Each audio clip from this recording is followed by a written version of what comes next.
Hello everybody, and in this episode we're gonna program ourselves a 248 game. So in case you don't know what it is, it's a game where you have a 4 times 4 the title or like a card, and you have to move numbers, and then the numbers will collide with each other.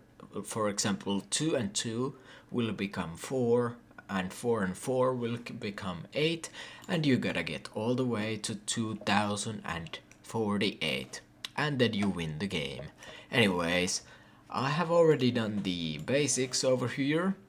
This is what it looks like right now, but let's go ahead and continue on right here. So yeah, I was working on the splash id equals splash.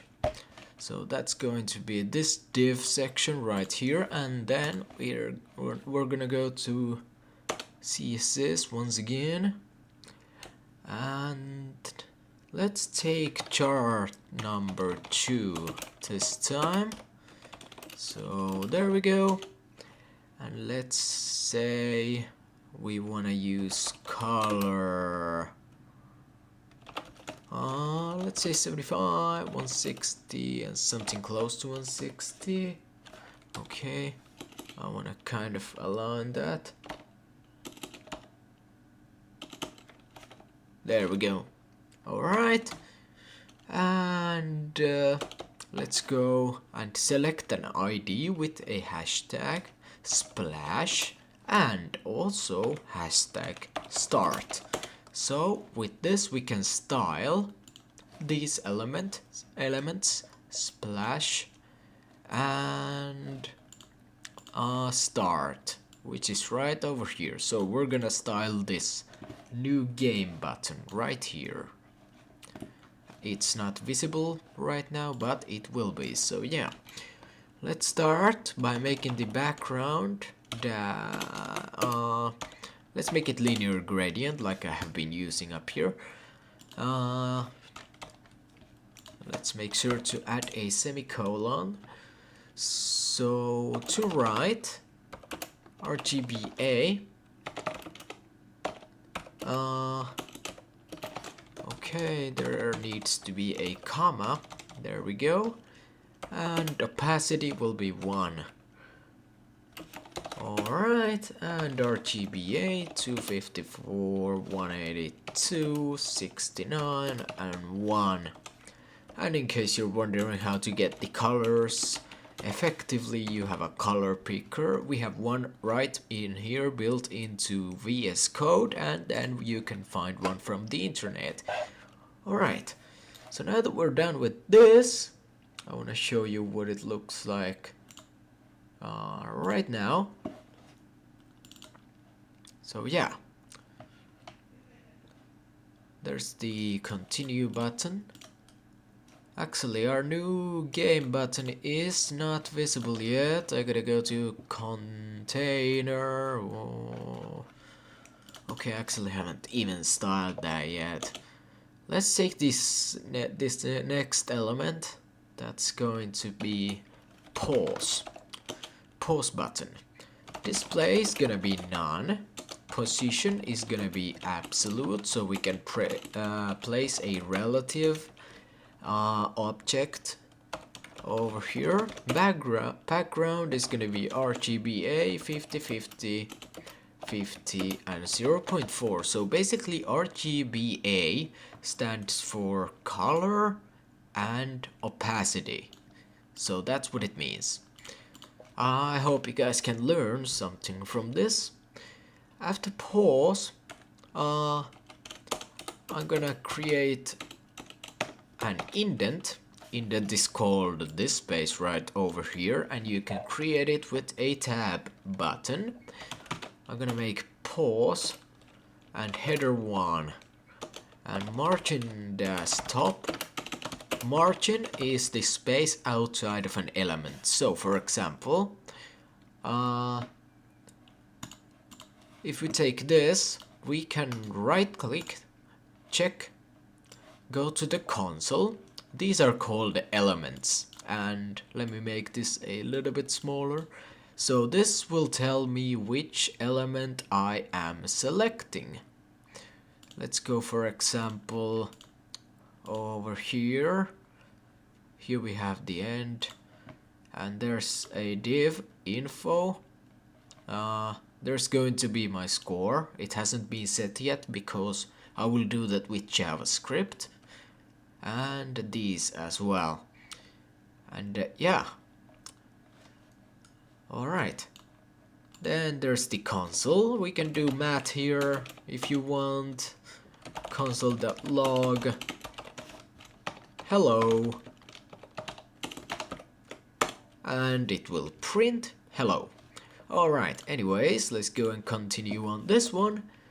I'm gonna make the color of this orange. I like orange.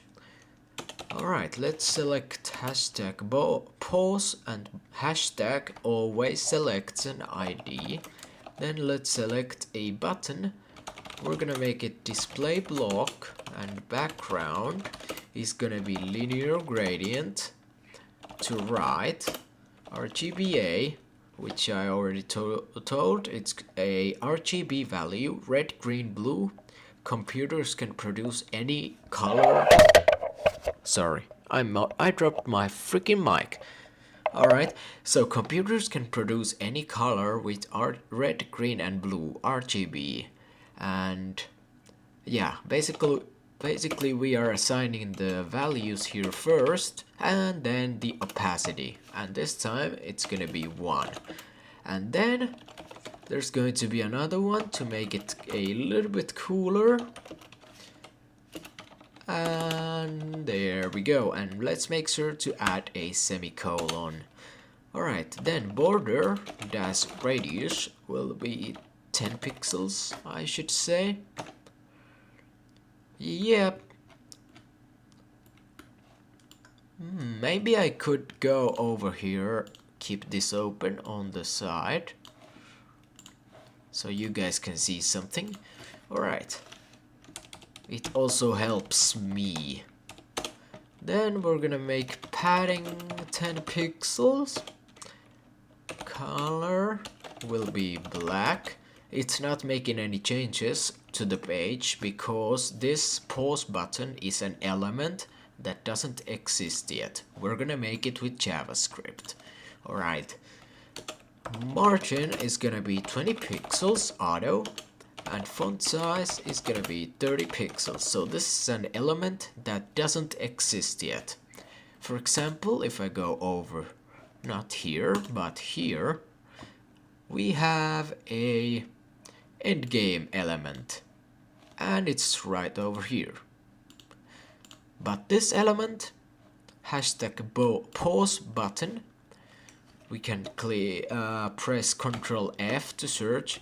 ID equals pause. So it's going to be this one, or actually these two, because we selected the button element. So it's going to style these, and these are not visible on the page yet either. Alright. And now we can go over here. We can style the end element to be display none, and now you can see something happened. We have the 248 logo, score, and a pause button. And yeah, the ID is pause button. Alright, let's go and style hashtag game. Padding is gonna be 10 pixels by 10 pixels, and what 10 pixels and 10 pixels means, it's basically, this is the horizontal padding, which adds padding to an element. Let me give you an example. Let's go over here, let's create a button, and let's say test 1. Okay, there's my button right over there at the corner. So I can add an ID or a class. I can add both btn1 test. Okay, and ID is going to be the same. I'm gonna demonstrate this for you guys. So btn1 test, yeah, and now we can go and add padding, 10 pixels, 10 pixels. As you guys can see, the button just got larger. We can make font style or font size. We can make it 30 pixels. Now it's huge. We can make the font weight bold. Now it's bold. And we can use backgrounds. Let's make a background color of pink. Let's make border none. There's no more border. And border dash radius will make the corners rounded, as you guys can see. And we are working with pixels here, so keep that in mind. And we also set a class attribute and an ID attribute. So IDs are hashtags and classes are dots. So if I'm gonna remove this, the styles disappear. But if I put a dot, the styles are back there. So yeah, that was just an example. I'm gonna remove it. And this one, there we go. Alright, and let's continue. So after the game, I would like to get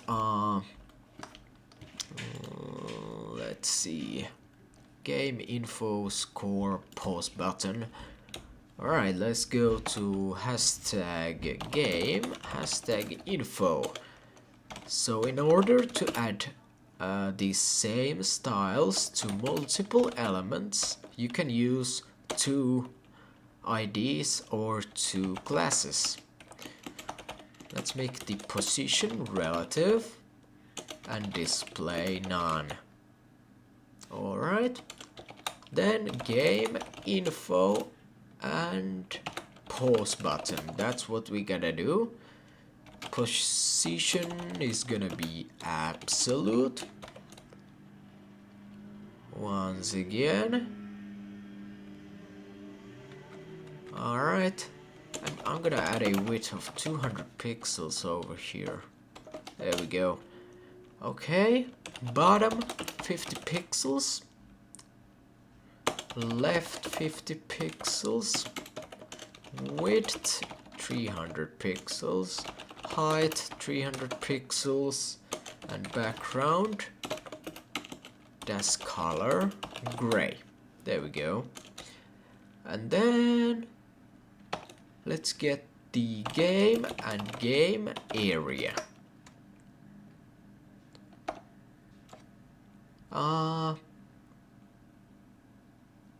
By the way, these ones I put to the wrong section. There's my pause button.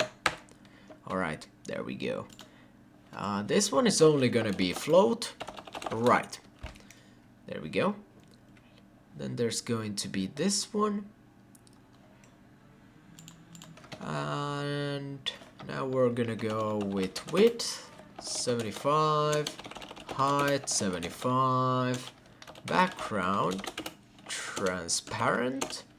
This border, actually I wanna add one pixel solid. Let's get some random value. We can style this later on. As you guys can see, the element is not visible on the page. That's okay.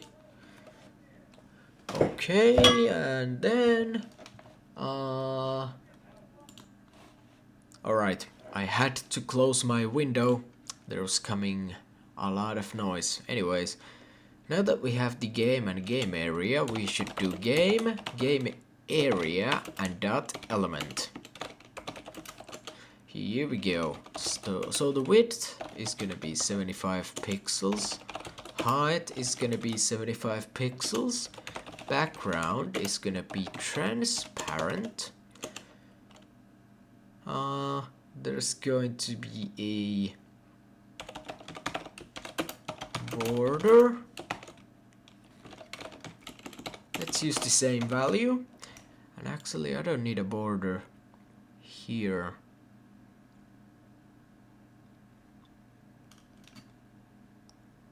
Okay, my code is a little bit messed up right now. This should say float right. And this should be... well, let's first add some padding. Background, gray. Margin, 0 auto. That makes it centered. And width 200 pixels. There we go. Alright. Let's go to this position, absolute. Bottom 50 pixels, left 50, width 300, height 300. Oh yeah, and remember always to add the pixels or whatever else kind of element you're using. There's a lot of different types, but I think the pixels are the easiest. There's some other ones as well. I'm probably gonna start making a few of these videos so I can actually teach something. Alright, display inline block. Basically what inline block does, it makes the, for example, I'm gonna give, let's open DevTools. So, let's go to elements and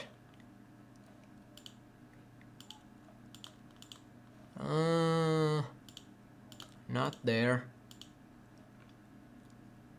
Here and there. Alright.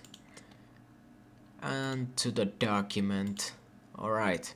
So for example, we have an element here. Okay, well it's kinda hard to show from here. Well, anyways, let's say that left, or let's say actually this paragraph. This is a paragraph. It's created with some p tags. So this is my text. There you see, it is on the bottom. I'm in top of the page. So they take the entire width of the page. Not all elements, but paragraphs do. And if I want to select my paragraph, let's set the class to be 1. And then dot 1, actually, let's set it to be W. We can't use numbers in CSS, at least not at the start. And now we can make it display inline block. And now it will only take the space it needs. So yeah, that's inline block explained. I will make a more detailed video about this, and you will learn a lot in the upcoming videos, hopefully. Alright, anyways, let's make the margins. We can also use negative values here. Overflow, hidden, font size, about 30-ish pixels. We can adjust that in case we have to. Line height 2.2.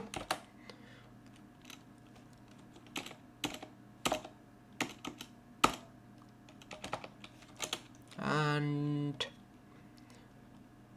text align center font dash family. This is a way to change a font. I'm gonna use this Niglet and cursive. There we go. You guys can see the difference.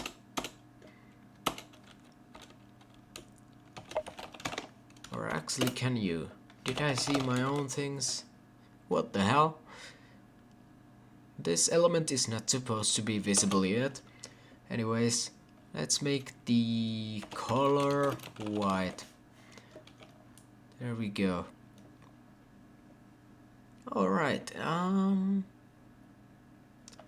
So we got the width, height, background, border, display, margins, overflow, font size, line height, text align, font family, color white.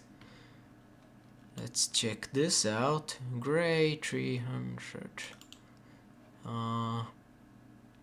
Yeah. Then right over here we got the game and the game area.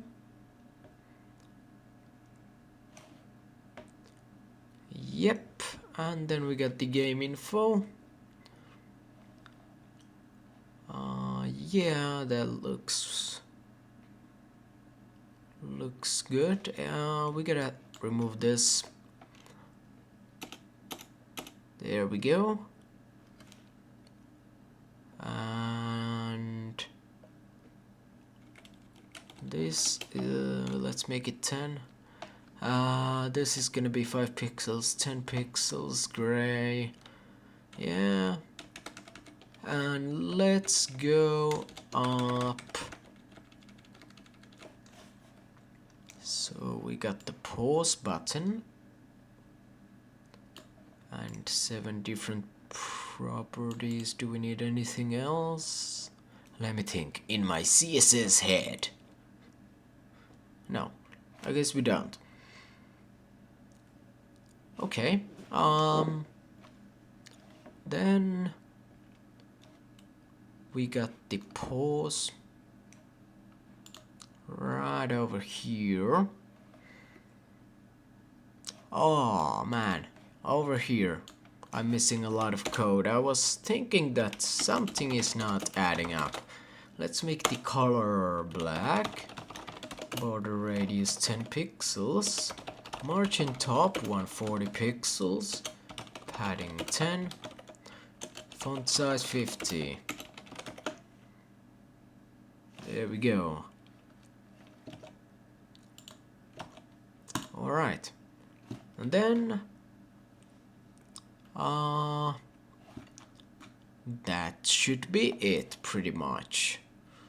We could add a cursor to these buttons, but well, it's not necessary. Alright. Then we're gonna go on to the JavaScript. So JavaScript is a way to make the game interactive. So for example, right now our game doesn't work, doesn't do anything. So this is the way to make this interactive. In the upcoming videos I will be discussing how each of these work. So yeah, HTML is basically the skeleton of the document. So we can add a button that says hello, and there it is. Then CSS is called cascading style sheets. HTML, by the way, stands for hypertext markup language, and CSS is cascading style sheets. Here we can add some styles like we have done, and then JavaScript is here to make our website interactive.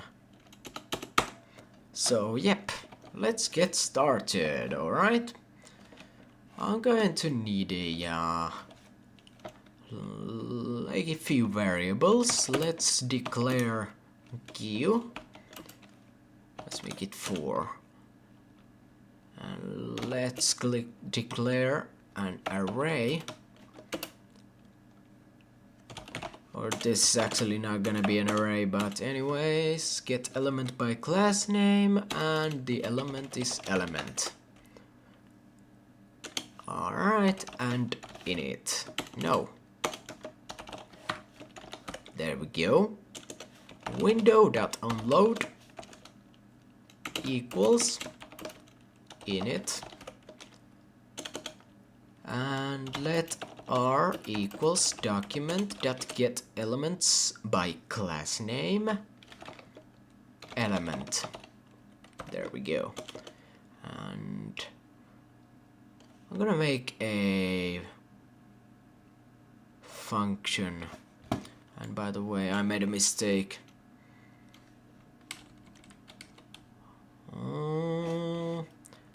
They don't say, I mean, they say that you shouldn't use var anymore, but I'm gonna use var in this case. Var means variable, but yeah, usually there's three different types of doing variables, and yeah, I'm gonna show them in a future video anyways.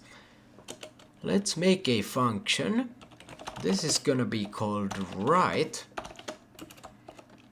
Functions are reusable code that can be used later. So let's make a variable can false, variable access false, variable k, let's declare it but not assign it, and variable score equals document.getElementById, and we're gonna take score. There we go. Then let's make a for loop. I'm gonna explain all of these in upcoming videos. This is just gonna be some practice for myself and for you guys, in case you're interested. Okay, so these are gonna be like alert step 1,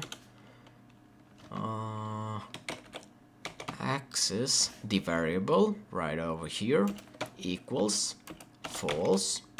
We'll double check it, and let's make a for loop. Variable j equals I, which means index. I'm gonna explain indexes as well.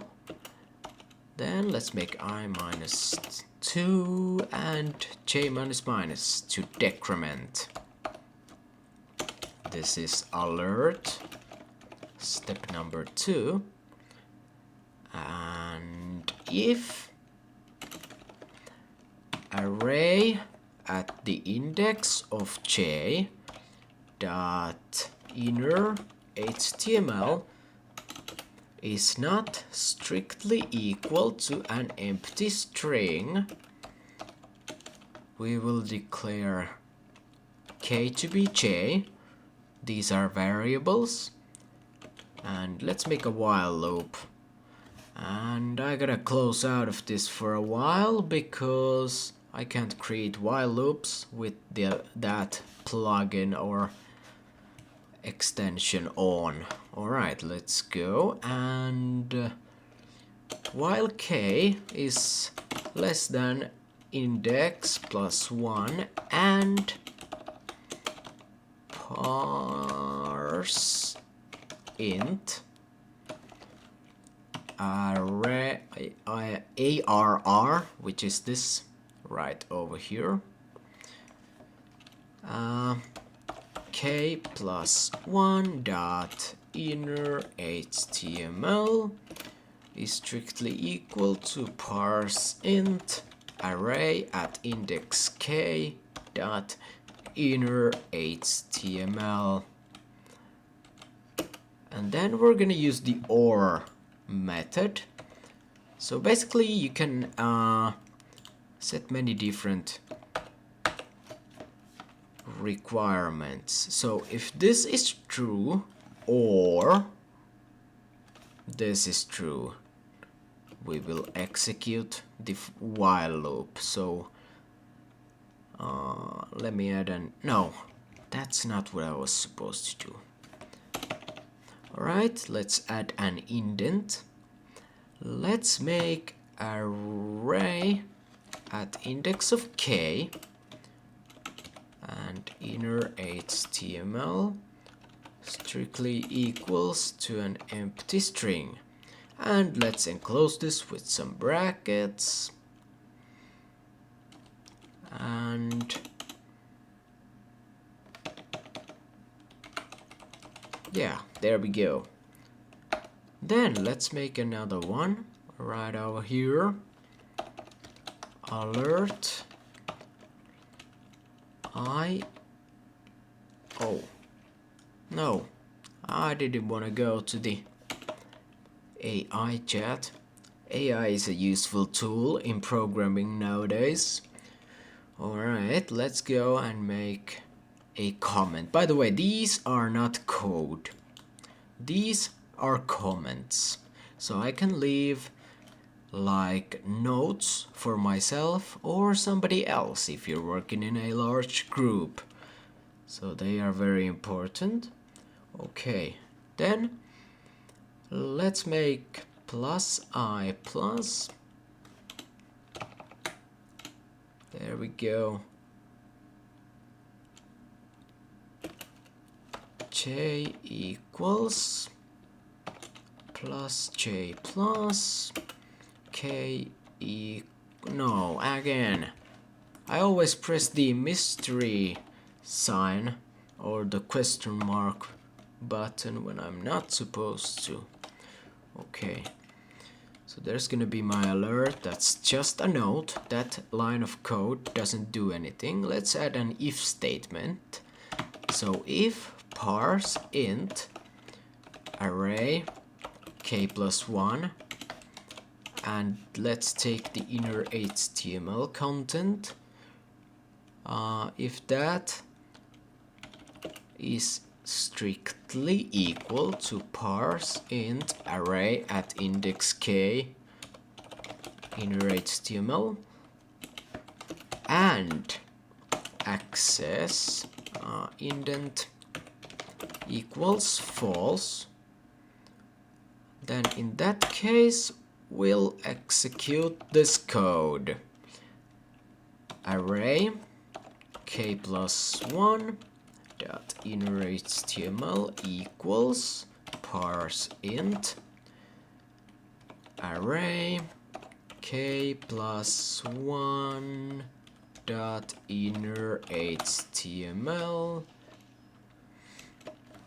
plus parse int at array index of k dot inner HTML. There we go. Let's get back. Actually, no. Score dot inner HTML equals parse int array k plus 1 dot inner HTML dot inner HTML plus parse int score dot inner HTML. Alright, array index k, let's make that to an empty string.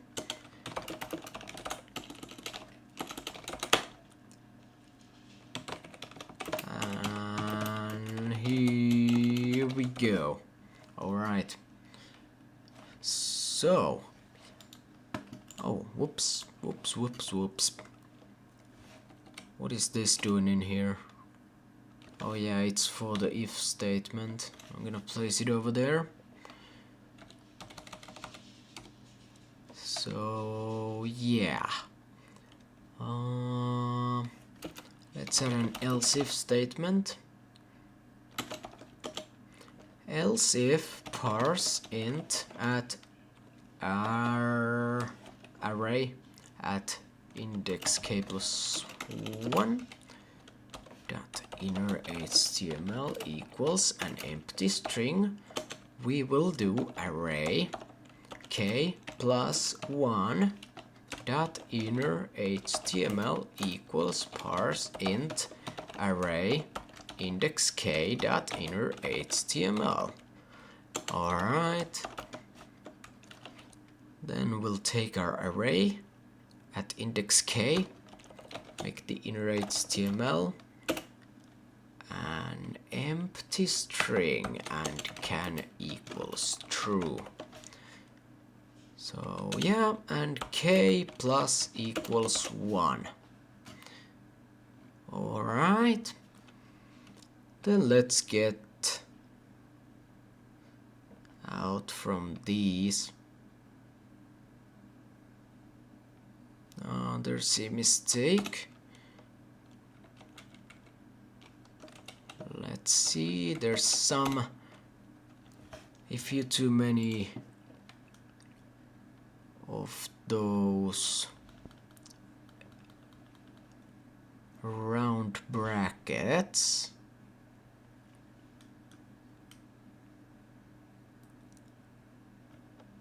Actually, well, this is getting really kind of difficult. I guess I gotta redo some steps. Anyways, I am going to start doing a coding teaching series on this channel as well. So yeah, this was just a quick introduction. I didn't finish the game in this episode, no way, but I'm gonna finish it. Don't you worry about that. And yeah, I am going to start teaching as well as gaming after this. So yeah. Anyways, I'm gonna work on this. This is gonna take a very long time. And I hope you guys are having a wonderful day so far. And I'm gonna see you guys later. Bye bye, everybody. And have a wonderful day.